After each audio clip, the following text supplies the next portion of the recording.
In Dubai, as you all know, it's the playground of the rich and the famous, until recently when they had their economic downturn, but it was so severe that they lost a lot of their property values. Well, in Dubai is one of the few places in the world where you can actually buy an island. It's 3 miles into the ocean, but it doesn't matter. It is a computer-generated island, and it's one island, one home, right? So you're completely isolated. It is basically your island.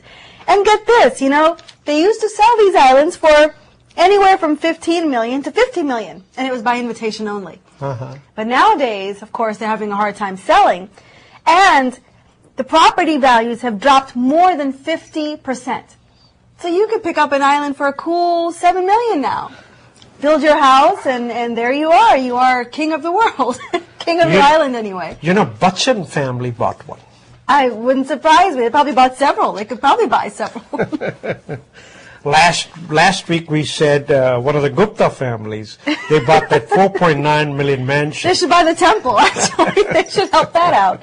You know, Ambani brothers have been fighting for a while between Mukesh and Anil. So Anil asked for a divine intervention. He took a helicopter from Bombay to go pray in Kedarnath and Badrinath temples. And his sole mission was to take blessings from the temple so that he can resolve his problems with his brother. So what are they fighting for this time? Between the two companies, there was an agreement, that was before the split, that they will sell all kinds of gas to the Anil Ambani company at half the price. And Anil says, well, that's in the documents, and you're going to sell me gas for half the price. Now, that will mean losses for the other company in billions of dollars and profits for this company in billions of dollars. So no wonder Anil is praying God. This is what Mukesh Ambani's people say. What is both saddening and perplexing is that Mr. Anil Ambani has yet again sought to communicate to Reliance Industries and its chairman through the public domain. He didn't have to go to God. He could have just picked up the phone and talked to him. So I thought this was a lovely story. And this was in Wall Street Journal. Well, you know, not to outdo that story, but on a similar vein, out of the Washington Post, you know, last week we talked about how India's ministers are beginning to adapt this frugal lifestyle.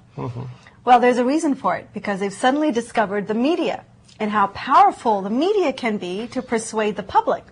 And so a lot of them are using this new frugality as a way to reach out to the masses, right? Because it strengthens their base. But to continue that trend, they're not just flying on local cheap flights and eating local cheap fare. A lot of them have started to wear khadi. You know, khadi was the homespun cotton from the Gandhi era, because he would basically spin his own cotton and weave his own clothes. And the idea there was that, you know, it was a symbol of being free and not having to deal with the British and all of the tariffs. Well, we've sort of adapted it a little bit in the 21st century here, where we basically said those homespun cottons are a symbol of commitment to the common man in Indian politics. Yeah, that is what got Mr. Tharoor in trouble when he said, it's like a cattle packing class, economy class in a plane. Well, God save welcome to how the rest of us travel, right? That's how it is. You know, we're celebrating Diwali, but in Beijing, they're celebrating the 8 days of festivities marking the 60th anniversary of China's communist revolution, which happened on October 1st.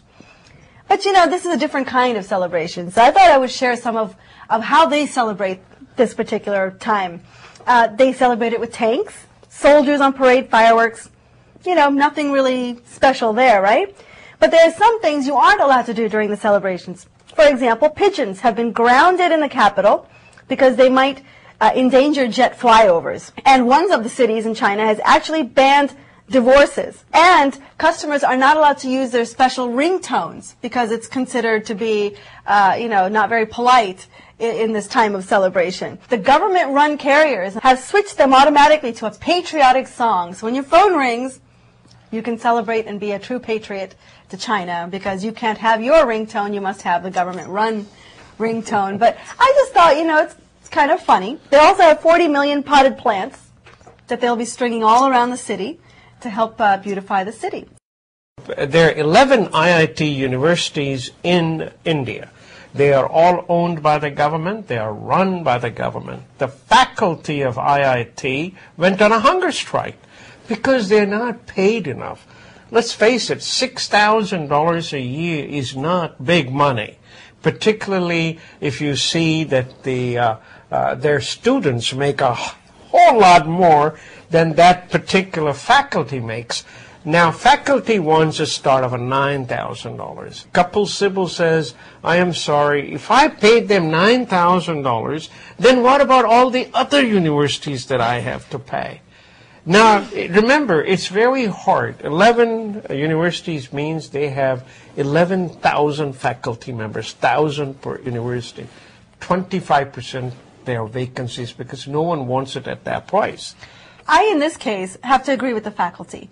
The IIT institution is now world recognized. It's globally recognized as being a stellar organization for the types of products it produces, basically people who come out and have done extremely well in their life, right. Starting businesses, helping businesses, achieving positions of power in organizations. And that's exactly the reason government does not want to let it go. They only have one star. How can you just give up your star to the private business? It's going to happen anyway, because if you don't pay the salaries, we're living in a globalized market economy. If you can't pay those salaries, those talented people will go somewhere else and the institution will decline. That is one of the things that all IIT alums here in America are trying for them to break away from the government hold. But they are not going for it because, after all, this is the star portfolio they have. They will not give it up.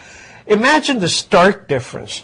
11 universities run on a budget of $192 million.